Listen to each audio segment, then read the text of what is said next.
Hi, this is Prem. ఈరోజు మనం discussion చేసుకోబోయే టాపిక్ చూసుకు ఫ్రెండ్స్, వాట్సాప్లో పెద్ద బిగ్ అప్డేట్ అనేది తీసుకొని వచ్చున్నారు. ఈ అప్డేట్ గురించి మాట్లాడుకుంటే మాత్రము ముందుగా మనం ఫేస్బుక్లో కానీ ఇన్స్టాగ్రామ్లో కానీ యూజర్ నేమ్ యూస్ చేసుకొని అవతల వ్యక్తి ఏ విధంగా అయితే మనం చాట్ చేస్తూ ఉన్నామో అలాగే మన వాట్సాప్లో కూడా యూజర్ నేమ్ని ఇచ్చి మనం అనేది వాటితో చాట్ చేసుకోవచ్చు.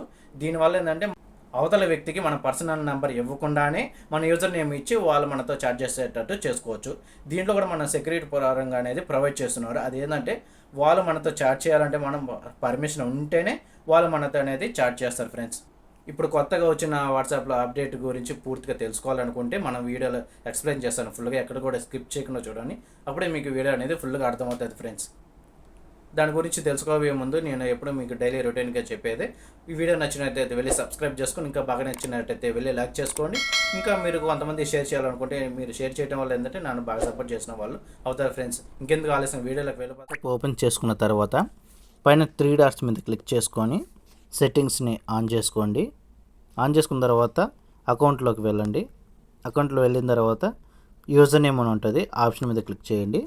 ఇక్కడ చూడండి మనకి ఇంటర్ఫేస్ అనేది ఈ విధంగా కనిపిస్తుంది కదా. ఇక్కడ క్రియేట్ యూజర్ నేమ్ అంటే మనం కొత్తగా క్రియేట్ చేసుకోవచ్చు. లేదనుకుంటే మాత్రం యూజ్ ఇన్స్టాగ్రామ్ యూజర్ నేమ్ అంటే మన యూజర్ ఐడి ఇన్స్టాగ్రామ్లో ఏదైతే యూజ్ చేస్తున్నామో అదే యూజర్ ఐడి కూడా మనం ఇక్కడ వాట్సాప్లో అనేది యూజ్ చేసుకోవచ్చు. లేదు అనుకుంటే మాత్రం ఫేస్బుక్లో ఉన్నది మాత్రం అది కూడా ఇక్కడ యూజ్ చేసుకోవచ్చు. ఇప్పుడు క్రియేట్ యూజర్ నేమ్ ఉంది కదా, దాని మీద క్లిక్ చేసుకొని ఇక్కడ చూడండి, ఫర్ సపోజ్ నేను కొన్ని లెటర్స్ అనేది టైప్ చేస్తున్నాను. లెటర్ టైప్ చేసిన తర్వాత చూడండి, this user name is available అంటే ఇది ఎవరు కూడా క్రియేట్ చేసుకోలేదు కాబట్టి ఇక్కడ ఈ విధంగా చూపిస్తుంది. అలా కాకుండా ఇప్పుడు చూడండి, this user name is not available, ఇది ఆల్రెడీ వేరే వాళ్ళు క్రియేట్ చేసుకుని ఉన్నారు కాబట్టి మనకి యూజర్ నేమ్ కింద రావటం లేదు, అవైలబుల్లో లేదు అని చూపిస్తుంది. ఇప్పుడు చూడండి, యూజర్ నేమ్ ఈజ్ అవైలబుల్ ఈ విధంగా అనేది మనకి కనిపిస్తుంది. ఇప్పుడు చూడండి, సేవ్ మీద క్లిక్ చేసుకొని డన్ మీద క్లిక్ చేసేయండి. యూజర్ నేమ్ క్రియేట్ చేసిన తర్వాత ఇంటర్ఫేస్ అనేది ఈ విధంగా వస్తుంది. ఇక్కడ మన సెక్యూరిటీ పరంగా మాట్లాడుకుంటే కింద కనిపిస్తున్న ఆప్షన్ మీద క్లిక్ చేయండి. క్లిక్ చేసిన తర్వాత ఎవ్రీవన్ అనే ఆప్షన్ ఉంది కదా, ఇది ఎందుకంటే అన్నోన్ పర్సన్ ఎవరైనా సరే మనతో చాటింగ్ అనేది చేయొచ్చు. అలా కాకుండా పర్టికులర్గా ఒక పర్సన్ మనతో చాటింగ్ చేయాలి, అది మన పర్మిషన్ తోటి చాట్ చేయాలనుకుంటే సెకండ్ మీద ఆప్షన్ మీద క్లిక్ చేయండి. ఇది కూడా ఈ పర్మిషన్ కూడా మనం ఎలా ఇస్తున్నామంటే మనం అనేది ఒక పిన్ అనేది జనరేషన్ చేసి వాళ్ళకి ఈ పిన్ అనేది వాళ్ళకి చెప్పితే వాళ్ళు ఎంటర్ చేసుకున్న తర్వాత మాత్రమే మనతో చాటింగ్ అనేది చేయగలరు.